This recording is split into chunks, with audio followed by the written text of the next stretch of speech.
Bonjour tout le monde, bienvenue dans ce tout nouveau récap foot. Très très content de vous retrouver. J'espère que tout le monde va bien. Et voilà, très content de vous retrouver pour parler un petit peu de Ligue 1. La dernière journée a donc rendu son verdict il y a 2 jours. Voilà, je tourne ça le mardi matin. Donc on a un petit peu plus de recul sur tout ça. Et forcément, il y a le classement final du coup qui est sorti avec tous ces derniers résultats. Donc, bah, on va en parler. On va dire un petit mot de chaque équipe, tout simplement. Et voilà, quel bilan un petit peu on peut dresser des 18 équipes.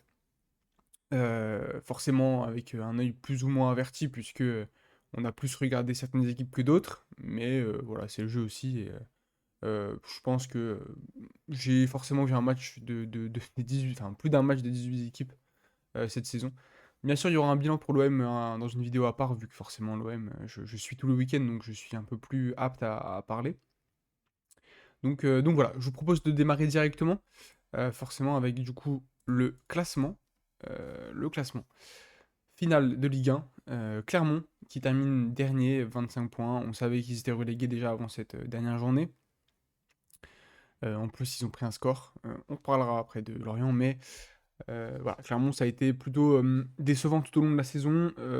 Voilà, moi, j'avais bien aimé ce que monsieur Gatien avait réussi à faire en vraiment suroptimisant son effectif et en réussissant à aller chercher des résultats euh, qui voilà, paraissent plutôt mal engagés avec l'effectif à disposition. Il n'a pas réussi à recommencer cette saison. Même dans les attitudes, j'ai trouvé ça moins vaillant, voilà, moins combatif. Il y a des bons joueurs, hein, voilà. Mohamed Cham devant, techniquement c'est intéressant. Je pense qu'il y a un ou deux clubs de Ligue 1 qui peuvent peut-être se pencher dessus, mais c'est malheureusement dans l'attitude, etc., pas assez combatif. Donc voilà, c'est pour un club qui joue le maintien, c'est un peu compliqué. Donc ouais, qui joue le maintien en plus avec du retard. Enfin, avec l'effectif clermontois, t'as du retard par rapport aux autres, hein, clairement. Donc voilà pour Clermont. 17e, donc Lorient à 29 points, qui a bien failli aller jouer des barrages avec sa victoire 5-0. Avec dans le même temps, du coup, la défaite de Metz 2-0. Il fallait que Lorient en remette un sixième, je crois, avec la défaite de Metz. Maintenant, bon. Euh, Avec tout ce qui s'est passé extra sportivement, on pouvait pas s'attendre à beaucoup plus. Pourtant, c'est un effectif qui a énormément de qualité. Mais collectivement, j'ai l'impression que c'est pas le néant, mais pas loin. C'est fort, voilà, individuellement, il y a, comme je dis, très bonnes individualités. Mohamed Bamba, Abergel, euh, voilà. Bon, il y en a d'autres, hein, je n'ai que deux qui me viennent là comme ça, mais Louza, Buonanni, voilà. Mais collectivement, il n'y a pas vraiment de projet de jeu et ouais, c'est compliqué. Même le Brie, le pauvre, qui hérite de tout ça. Bon, il y participe, hein, voilà, à pas créer de projet de jeu, évidemment, c'est le coach a sa part de responsabilité, je dis pas le contraire, mais c'est quand même. Voilà, si ce qu'on a pu entendre, enfin, ce qu'on a pu lire est vrai avec les mots sur le coach de Mendy, par exemple, ou je crois qu'il y avait Bakayoko aussi, enfin bref. Ça aide pas, quoi, ça aide pas. Donc ouais. Après, j'ai pas trop compris, moi, les dirigeants de Lorient, parce qu'à ce moment-là, bah, soit, enfin, il fallait peut-être mettre un ou deux joueurs en réserve, ou alors, peut-être écarter le coach. Enfin, en fait, tu sens qu'il y a un truc qui se passe pas bien, je sais pas, essayer des trucs, quoi. Donc, ouais, c'est compliqué. Mais du coup, Lorient qui jouera en Ligue 2 l'année prochaine, ça fait un moment qu'ils étaient en Ligue 1 quand même. Et ouais, je suis un peu déçu pour ce club, parce que c'est un club bon, que j'aime bien, et généralement, ça travaille pas trop mal, mais là, ouais. Là, ça a pas pris, tout simplement. Metz 16e, du coup 29 points. Bah, je suis très honnête, pour moi l'équipe que j'ai le moins aimé voir cette saison. Franchement, on a eu des purges. Les pauvres supporters messins, ils ont pas dû se régaler toute la saison. Franchement, on a assisté à pas mal de purges. Je pense à celle contre l'OM par exemple, au retour, où tu viens avec 6 ou 7 défenseurs. Oh, c'est terrible, franchement, c'est terrible. C'est terrible et bon bah tu vas jouer des barrages, il n'y a pas encore les barrages de Ligue 2 qui sont joués là, ça joue dans pas longtemps donc voilà, on sait pas encore l'adversaire mais tu auras ta chance de rester en Ligue 1 franchement, pourtant, tu as des bonnes individualités, hein, voilà, Mikotadze, enfin, qui était parti à l'Ajax, hein, mais qui est revenu. Lamine Camara, enfin, tu as des individualités sur le papier qui sont sympas, mais ouais, pareil, collectivement, ça prend pas et on s'ennuie, quoi. On s'ennuie. Donc ouais, Metz qui reste en ligne, enfin, qui va jouer les barrages pour rester en Ligue 1 du coup. Le Havre 15e à 32 points, bah écoutez, ça c'est une bonne surprise parce que j'ai découvert pas mal de joueurs. Kouziaev, Keshta, Youté derrière qui est intéressant. Operi, bon, Operi c'était un peu plus connu, mais voilà. Desmas qui renaît tout simplement. Ouais, même Mondrayou, j'ai kiffé le revoir un peu. Donc ouais, belle surprise. Et ce maintien qui est bon de justesse, hein, mais récompense le bon travail des dirigeants. Donc très content. Voilà, ils travaillent très bien avec le peu de moyens qu'ils ont. Et voilà, je suis content pour le Havre. Et surtout, ils ont jamais renié en fait leur identité de jeu. Il y a des moments où forcément ça joue un peu plus défensif, mais comme j'ai envie de dire toutes les équipes de Ligue 1. Mais globalement, c'est resté sur ses principes en fait, Lucas Elsner.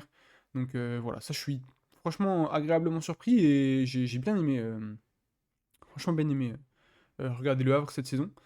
Donc voilà. Nantes 14e, en parlant de récompense au bon travail. Nantes 14e qui va se maintenir. Bon, je suis pas très fan de Valdemar Kita. Bon, je pense comme pas mal de suiveurs de football. Ouais, virer Aristouille ouais, pour changer de coach. Pourquoi? Il y avait des. Enfin, ça jouait un peu mieux, il y avait quelques résultats pas trop mal. Pourquoi? On sait pas, mais bon, bah voilà, derrière tu fais une série négative et j'ai bien cru qu'ils allaient bah, payer ses choix en fait. Et bah, ça aurait été plutôt bah, logique dans la mesure où quand tu te trompes, tu t'es pénalisé. Voilà, c'est le foot. Maintenant, ça s'est pas passé. Mais attention à Nantes parce que ça fait deux saisons, je crois, où ils sont pas loin. Donc la saison prochaine, attention, va falloir faire mieux. Strasbourg 13e à 39 points, bah écoutez, je m'attendais pas à grand-chose avec Bluebird, etc. Et au final, on a eu des matchs sympas. Il y a eu des matchs où on s'est régalé, franchement. Emega, Angelo, tout ça, c'est bah quoi, c'est intéressant. Même Habib Diarra, pardon.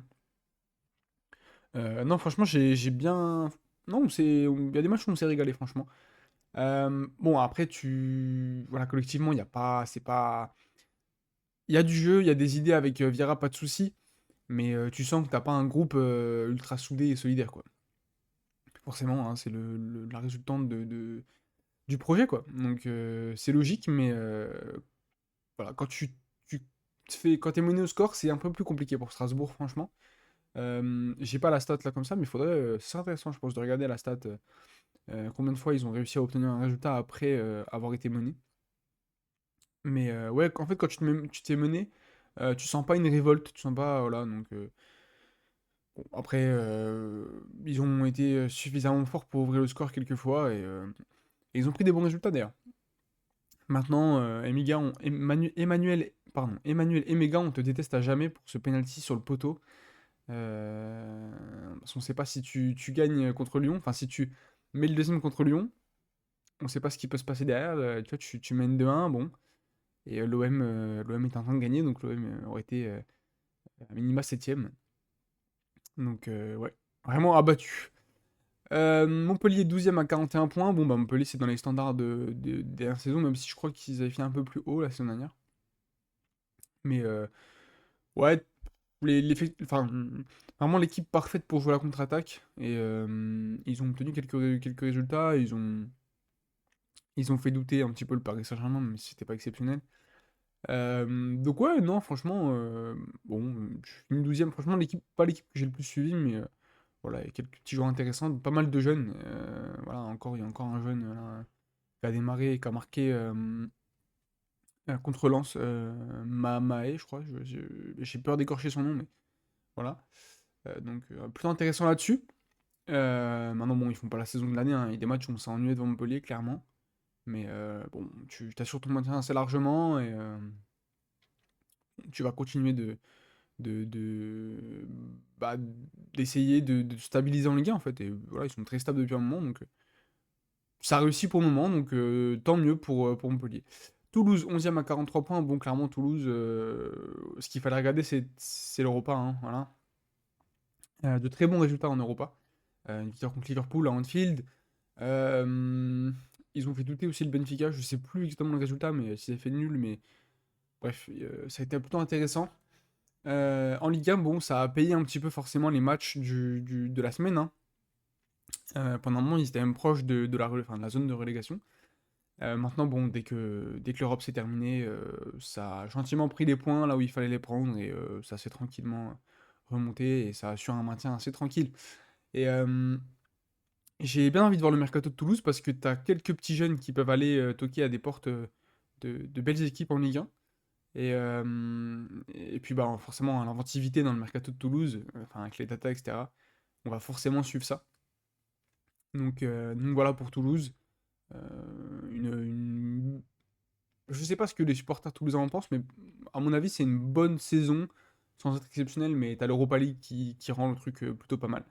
Donc voilà. Le Stade Rennais 10e à 46 points, une nouvelle déception pour Rennes, 10e avec voilà, avec des investissements, des joueurs qui sont censés jouer l'Europe, hein, clairement.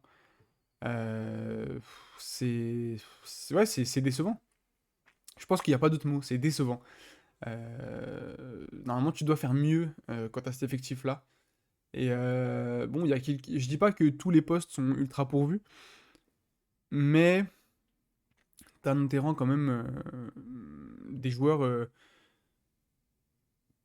à plusieurs postes qui sont top 5 de Ligue 1 minimum. Donc, ouais, c'est dommage. C'est dommage. On a Stéphane qui est revenu un petit peu, enfin, essayer de redresser la situation, mais au final, j'ai pas l'impression que ça s'est trop redressé. Bon, après, il faut lui donner une saison complète. Voilà, on verra la saison prochaine. Je sais pas si il est prévu qu'il parte ou pas. Peut-être je suis en train de dire une immense connerie là, mais bref. On va voir la saison prochaine. Et, franchement, j'ai pas tellement suivi Rennes. J'ai regardé comme ça de temps en temps, mais voilà. Et à chaque fois, j'ai été déçu d'ailleurs. Donc bon. Il n'y a que contre l'OM, évidemment, qu'ils ont fait le taf. Donc bon. Donc voilà, pour Rennes, on va suivre forcément cet été parce qu'il y aura forcément des recrues. Puis il y a Doué aussi. Voilà, il y a la question de Désiré Doué aussi. On verra bien. Reims 9e à 47 points. Bon, bah, ils ont fini la saison un peu en roue libre en vrai. Et ils ont pris leur résultat. Enfin, ils ont pris leur résultat entre guillemets, hein, la victoire à l'OM par exemple. Mais. Enfin, contre l'OM, pardon. La victoire contre l'OM. Une saison qui aurait été sympa, mais trop en dents de scie en fait. Trop irrégulier. De gros résultats, mais aussi. Reims, je vois vraiment ça comme l'équipe qui est capable de malmener le Paris Saint-Germain, mais de perdre contre Clermont le week-end d'après. Ouais. Trop de points perdus contre des équipes qui semblent plus faibles que toi. Et forcément, au final, ça te coûte, hein, parce que tu avais l'occasion de jouer l'Europe, surtout avec tous ces gros de Ligue 1 qui n'avançaient pas.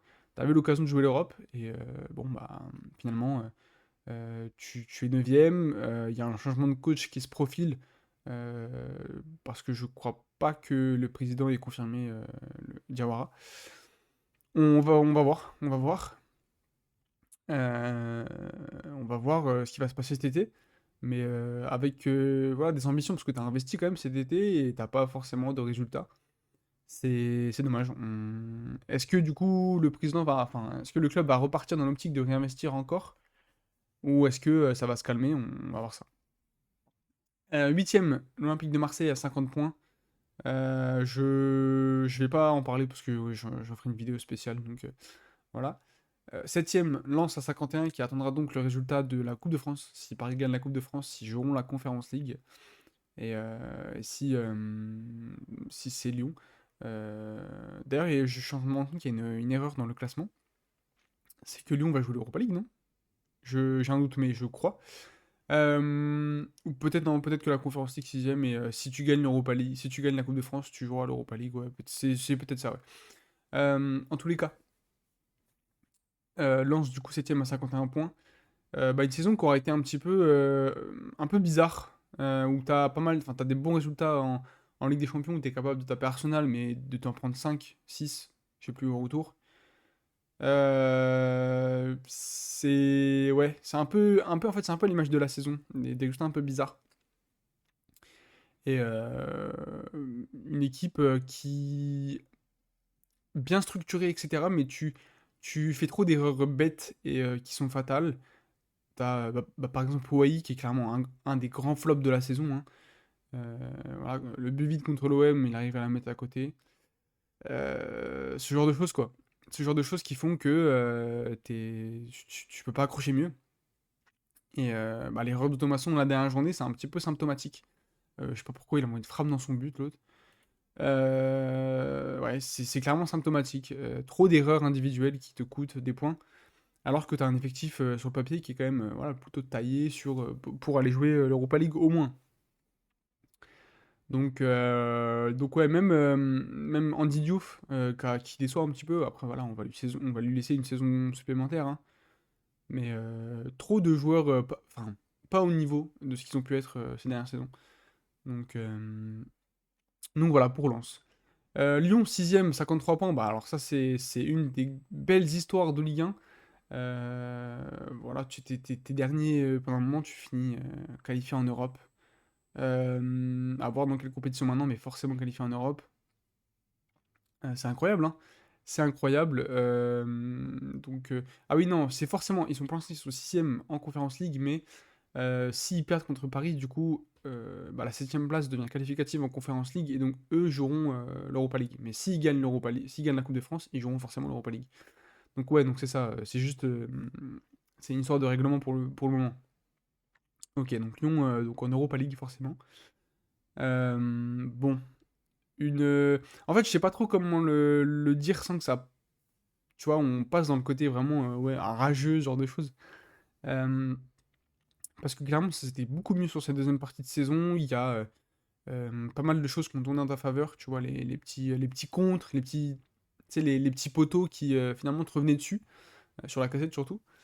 Euh, mais voilà, faut aller les chercher, hein, clairement, hein, ça jouait mieux. Pierre Sage a apporté une espèce de sérénité. Voilà, quand tu vois des petites vidéos des entraînements, c'est très sympa. Ils font des jeux très ludiques. J'ai envie de dire, on pourrait dire, ouais, c'est des jeux de bébé, ça, tu fais ça quand t'es en U15, tout ça.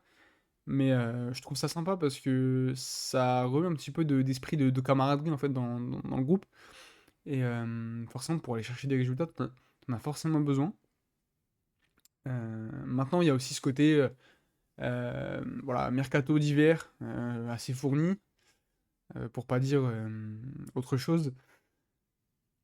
T'investis, je sais plus, j'ai plus les chiffres exacts, mais 40, 50 millions peut-être. Bon, c'est une somme, hein, c'est une somme et ça aide forcément pour le maintien, forcément. Et puis, en plus, tu profites de la mauvaise saison de Lens, de Marseille, de Reims, de Rennes. Euh, et voilà, ça aide aussi, hein. Ils n'auraient pas fait ce classement-là si les gros qui sont censés jouer l'Europe ne s'étaient pas ratés cette saison. Voilà, hein. Mais c'est le jeu, hein. Après c'est le jeu, ils en profitent et ils ont raison, mais c'est le jeu, c'est la Ligue 1, hein. Il faut aussi aller chercher des résultats, donc voilà, pour Lyon, je pense que pour tous les supporters lyonnais, ça sera une saison inoubliable, tant elle a été spéciale et catastrophique au début et exceptionnelle à la fin. Donc voilà, il leur reste une finale de Coupe de France à jouer, donc tant mieux. Nice 5ème à 55 points, bah écoutez, c'était parti assez fort avec Farioli, c'était très intéressant. Et au fur et à mesure, ça a été vraiment beaucoup moins intéressant. On s'est ennuyé devant pas mal de matchs, très honnêtement. Et ouais, la dégringolade derrière. Tu joues une Europa League quand même, donc c'est plutôt pas mal. Mais t'aurais pu jouer mieux en fait, en restant un peu plus régulier. C'est dommage. Mais après, l'effectif de Nice n'est pas non plus. Il est intéressant, attention sur le papier, c'est pas mal, hein. Mais est-ce que c'est vraiment capable d'aller jouer la Ligue des Champions? Je ne sais pas. Après, vous me direz, Brest va la jouer. Bon, c'est vrai. Euh, donc voilà, pour Nice, trop mitigé en fait. Et en vrai, c'est le bilan qu'on peut tirer sur pas mal d'équipes de Ligue 1 qui sont censés jouer l'Europe. Et là, je vois Nice, je vois Lens, je vois Marseille, je vois Reims, même Lyon au final, parce qu'au début, voilà. Je vois Rennes, trop irrégulier, trop peu en fait de choses proposées pour espérer mieux. Donc voilà. Lille, quatrième à 59 points. Bah écoutez, toujours une des équipes que je kiffe le plus regarder. Franchement, dans le jeu, c'est ultra intéressant.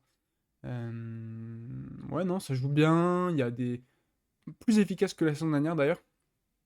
Parce que la saison dernière, le nombre de ratés, c'était exceptionnel. Donc ouais, plus efficace que la saison dernière. Ouais, non, toujours aussi intéressant dans le jeu. Maintenant, le choke annuel de la dernière journée est arrivé. Ça, c'est terrible, hein. Vraiment, ça fait bah, 2 ans que tu te choques à la dernière journée. Ouais, non, c'est terrible. Je sais pas ce qui se passe. Je sais pas pourquoi. En plus, un Nice qui avait plus rien à jouer.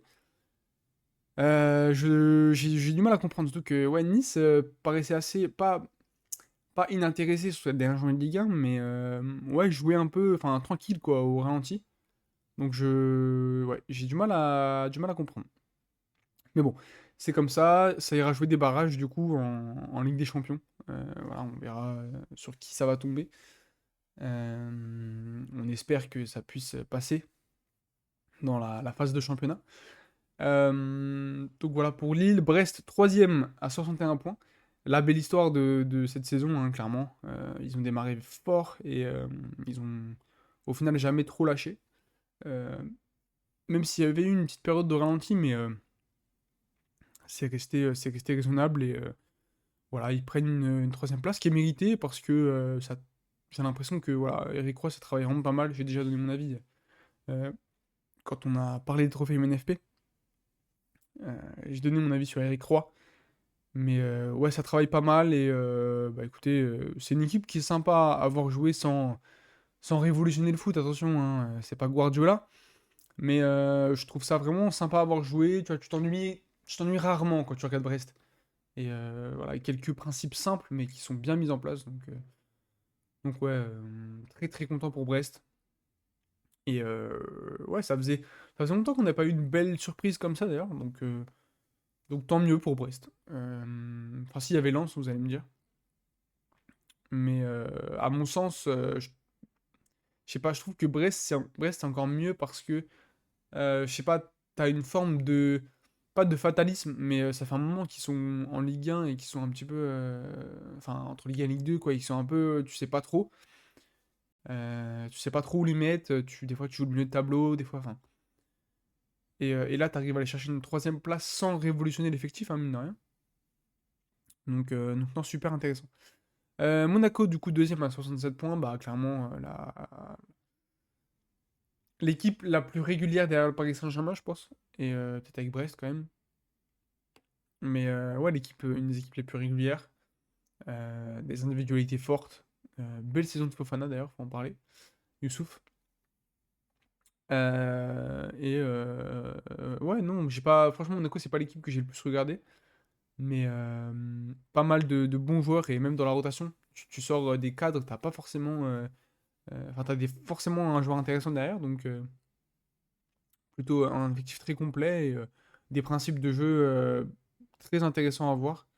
Même la capacité à sublimer certains joueurs de la part de Hutter.